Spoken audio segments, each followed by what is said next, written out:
One of the first things that I noticed when I read both of the readings is they're quite strong. So a lot of it is to do with hell and hellfire and judgment. And initially that was quite worrying.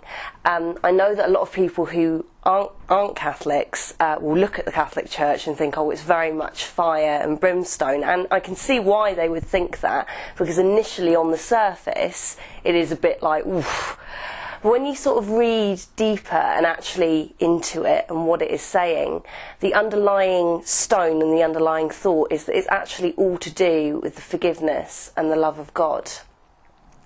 That's really, really important, because we're all human, we all do stuff that isn't necessarily fantastic, but to know that there is a strong God who is a judge, but will judge fairly and loves us all throughout everything. One of the main things in the Ezekiel piece, actually, he said, was if a wicked man turns around and does something righteous, that is a cause for celebration, that is a cause for, him to go to heaven.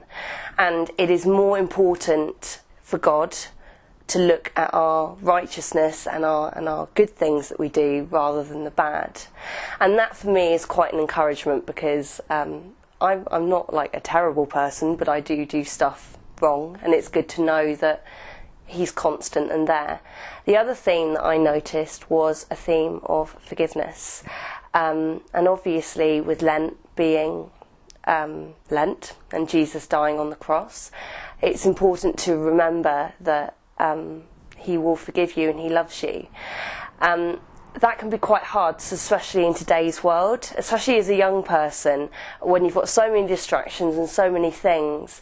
Why would a God love me? But he does, because he sent his son, obviously. But it's just, he is always there, and the main and the most important thing that I got from these readings is that God is a God of love and God is a God of fairness.